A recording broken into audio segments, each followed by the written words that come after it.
Bom dia a todos, a todas. É uma alegria muito grande estar aqui nessa manhã para conversarmos sobre a importância do estudo. Estudar é aplicar a própria inteligência, a capacidade de raciocínio, todas essas faculdades da alma para compreendermos algo que ainda não conhecemos ou para aprofundar o conhecimento sobre algo que já conhecemos. Então, nós vamos tentar falar sobre a importância do estudo, sobre a visão do Espiritismo. No capítulo 6 do Evangelho segundo o Espiritismo, chamado Cristo Consolador, o Espírito de verdade, que é aquele Espírito a quem Jesus entrega o esclarecimento de nós por meio do Espiritismo, ele afirma: venho como outrora aos transviados filhos de Israel, trazer-vos a verdade e dissipar as trevas. Escutai-me. O Espiritismo, como o fez antigamente a minha palavra, tem que lembrar aos incrédulos que acima deles reina a imutável verdade. O Deus bom, o Deus grande, que faz germinar as plantas e levantar as ondas. Espíritas, amai-vos. Este o primeiro ensinamento. Instruí-vos, este o segundo. No cristianismo se encontram todas as verdades. São de origem humana os erros que nele se enraizaram.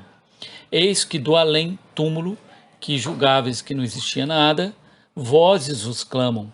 Irmãos, nada morre. Jesus Cristo é o vencedor do mal. Sede os vencedores da impiedade. Então, nessa exortação do Espírito Verdade, nós vemos que nós precisamos buscar essa verdade e precisamos, então, nos instruir para encontrar essa verdade. Mas o principal de tudo é o amor, né? Então, resgatando o ensinamento bíblico, o ensinamento do Novo Testamento, sobretudo o Evangelho de João, no capítulo 8, versículo 31, João fez a afirmativa: conhecereis a verdade e a verdade vos libertará. Ele ouviu isso de Jesus. Então, na verdade, conhecer a verdade não é só obter informação, não é só ouvir algo, né, ler algo, mas é tentar assimilar isso aí, compreender por si mesmo e, sobretudo, compreender as próprias imperfeições, compreender por que a gente às vezes age de determinada maneira. Na pergunta 115 do Livro dos Espíritos, Kardec perguntou para os espíritos, né, como é que a gente evolui, como é que a gente melhora? E os espíritos responderam para ele que é passando pelas provas que Deus nos impõe, é que nós adquirimos conhecimento. Então, é aquela história que nós já ouvimos, né? Se você não melhora, não vai pelo amor, você vai pela dor, ou seja, Deus sempre encontra uma maneira de te impulsionar para frente, de te fazer evoluir, de te fazer conhecer mais, aprender mais. Mas não é só obter uma informação de alguém, né, capturar uma informação alheia. Tem que edificar isso em si mesmo, usando o que é a nossa consciência, a nossa razão. Então, o que é a verdade para nós mesmos? É o nosso caráter firme, uma harmonia entre conduta e consciência, saber o que nós queremos, saber como nós funcionamos, lealdade, sinceridade comigo mesmo. Por isso Jesus ensinou, seja se eu falar sim, sim, não, não. Eu dou conta? Sim. Eu não dou conta? É não ainda. Então, conhecer a verdade, nesse sentido, é perceber o real sentido da vida. E aqui, nessa casa onde nos encontramos, a Fraternidade Estrada de Damasco, nós valorizamos muito essa questão do estudo. Nós temos aqui a Escola de Aprendiz do Evangelho, que é uma escola que existe para fazer aquilo que o Allan Kardec já tinha escrito lá no seu livro Obras Póstumas, né? Que no futuro haveria um curso de Espiritismo que ia desenvolver todos os princípios da ciência e desenvolver o gosto pelos estudos sérios e, na verdade, trazer essa sensibilidade que é aquilo que o Espírito Verdade falou, né? De nós nos instruirmos no sentido de nós mesmos. Então, a escola trabalha o autoconhecimento, trabalha a gente saber como funciona, como reage diante das situações da vida e tentar melhorar, tentar trocar os sentimentos defensivos, que são aqueles como o egoísmo, o orgulho, a vaidade, o ódio, a impaciência, a intolerância com o outro, pelas virtudes que Jesus exemplificou aqui entre nós. Jesus, ele sempre exemplificou a tolerância, a paciência, ele sempre soube como reagir diante de tudo que acontecia com ele, as provocações, e ele exercitou esse perdão, ele exercitou esse amor ao outro, essa caridade. Então Jesus nunca se deixou abater por nenhuma intenção de tentar diminuí-lo. Ele nunca se sentiu diminuído, né? E aí o Kardec também nos ensina lá no Obras Póstumas, né? Ele fala para nós que a humanidade vai se regenerar. Olha que coisa bonita, né?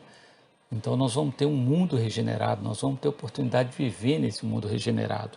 Então ele fala que o mundo material, ou seja, o planeta Terra, não vai ser destruído, né? Então, quando João Evangelista falou lá nos livros do Apocalipse, né, que ele via, né, uma série de eventos, cataclismos, isso aí é para despertar o lado moral do homem, né? Então, é o mundo moral que está modificando, porque o mundo velho, né, cheio de preconceitos, egoísmo, orgulho, fanatismo, isso está acabando, né? Cada dia um pedacinho deles se esvai e tudo vai vir com a nova geração, a juventude, né? As crianças que estão chegando, chamadas índicos, cristais, essas crianças que vêm com uma noção superior, já não se comprazem, né, em comer carne, em ter que matar outros seres para poder se alimentar. Tudo isso é um traço do que está por vir. E esse novo edifício, né, que vai ser complementado.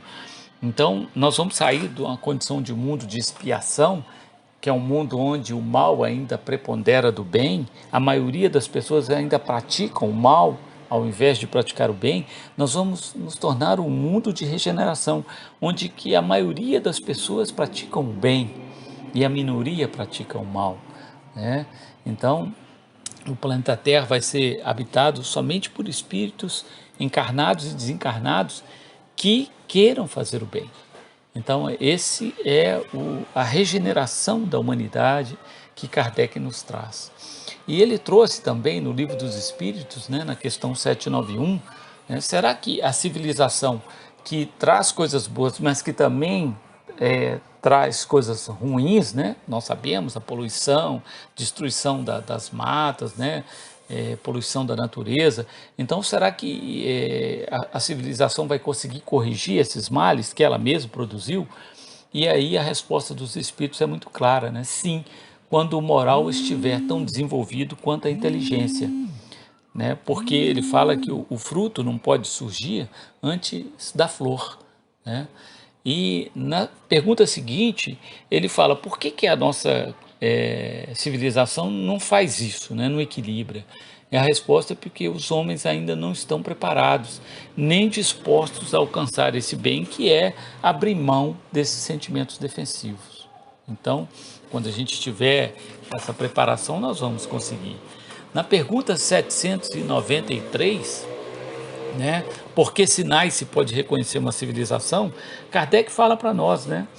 De dois povos que tenham chegado ao mais alto grau da escala social, somente pode considerar-se o mais civilizado, na verdadeira acepção do tema, aquele onde exista menos egoísmo, menos cobiça, menos orgulho, onde os hábitos sejam mais intelectuais e morais do que materiais, onde a inteligência possa desenvolver-se com maior liberdade, onde haja mais bondade, boa-fé, benevolência, generosidade recíprocas, onde os preconceitos de casta e de nascimento sejam menos arraigados, porque tais preconceitos são incompatíveis com o verdadeiro amor ao próximo, onde as leis não consagram privilégio, né?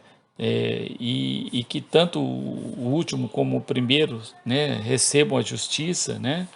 Então, não é parcial, onde o fraco encontra amparo contra o forte, onde a vida do homem, as crenças, opiniões sejam bem respeitadas, onde haja menos infelizes, né, pessoas que passam por necessidades, enfim, onde todo homem de boa vontade esteja certo de não lhe faltar o necessário.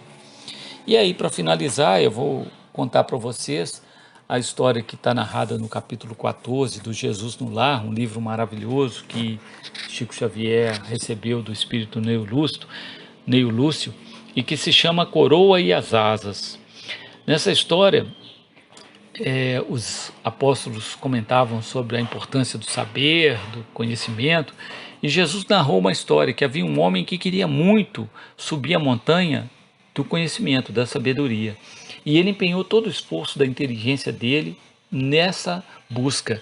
E ele então subiu a montanha do saber, e para isso ele foi mudando a sua forma de pensar. Então, Jesus traduz esse ganho de sabedoria, de conhecimento, como uma troca de vestes, como uma troca de sandálias, como uma roupagem melhor que ele foi substituindo, né? O cajado, os implementos que ele usava para essa subida, ele foi trocando, até que ele, depois de muitos anos, chegou no alto da montanha do saber. E aí um anjo foi ter com ele e falou que, pelo aquele esforço imenso que ele tinha feito, ele merecia uma coroa de luz. E colocou a coroa de luz nesse homem. E aí ele se viu ainda mais pleno de saber. Então ele conseguiu enxergar todos os ângulos da ciência. E aí ele falou: agora eu quero ver Deus. E o anjo falou para ele: não, para você ver Deus, além dessa coroa de luz, você precisa de asas de luz. E para obter essas asas, você vai retornar no caminho que você fez, e da sua ação nesse caminho é que nós vamos avaliar se devemos ou não te dar as asas. Então você volta, faz todo o caminho que você fez, retorna até aqui que nós vamos conversar. E aí esse homem, né, que agora com essa coroa de luz sabia mais e mais, sabia praticamente tudo, ele começou a descida e começou a encontrar outros homens que, como ele, estavam subindo a montanha do saber, né, dos estudos, do conhecimento. E ele começou a zombar desses homens, porque as vestes deles estavam rotas, estavam estragadas, né, a sandália, né, tudo velho, tudo inútil, que para ele já não era útil mais. Mas ele esqueceu que ele já tinha usado roupas idênticas, né? E ele começou então a zombar, ele começou a criticar de uma forma muito dura aqueles que estavam tentando fazer o mesmo caminho que ele tinha feito. E desanimou muitos deles, né? Muitos desistiram dessa subida.